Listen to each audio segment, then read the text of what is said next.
ഉക്കാറുങ്ക സൂര്യ വേണ്ട സാർ ഞാൻ ഇപ്പടി നിന്ന് മാട്ടെ. കാരണം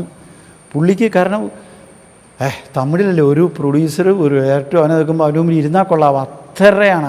അപ്പം അത് അതിന് നമ്മൾ എളിമ എന്നും അങ്ങനെ വിടുന്ന ആ സിനിമയിൽ അഭിനയിക്കുക എന്നുള്ള ആഗ്രഹമാണത്. അത് നമ്മൾ എളിമ എന്നല്ല അതിന് പറയേണ്ടത്, എളിമ എന്നല്ല പറയേണ്ടത്. അത് കഴിഞ്ഞിട്ട് ഞാൻ കൈക്ക് പിടിച്ച് ബലമായിട്ട് അവനെ ഇരുത്തുകയാണ്. സൂര്യ അവനെ കസേലിരുന്നു അങ്ങനെ പറഞ്ഞ് ഇങ്ങനെയാണ് അത് പോകാൻ പറഞ്ഞു. സാർ എനിക്ക് രമ്പ ആശയം ഇരിക്കും സാർ, രമ്പ ആശയം ഞാൻ പണ്ണാം സാർ പറഞ്ഞു. അവൻ അന്നേരം അപ്പം ഇവൻ്റെ ഈ ഒരു മൂവ്മെൻറ്റൊക്കെ കാണുമ്പോൾ എല്ലാവർക്കും ഇഷ്ടം പറഞ്ഞു.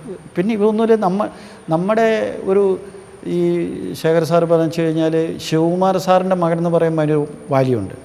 പിന്നെ വിജയും സൂര്യയും കോളേജിൽ ഒന്നിച്ച് പഠിച്ചതാണ്, യഥാർത്ഥ ഫ്രണ്ട്സാണ്. അപ്പോൾ ഫ്രണ്ട്സ് എന്നുള്ളൊരു ടൈറ്റിൽ വെച്ചിട്ട് ഇടുമ്പോൾ ആ കാസ്റ്റിങ്ങിലൊരു സത്യമുണ്ടല്ലോ.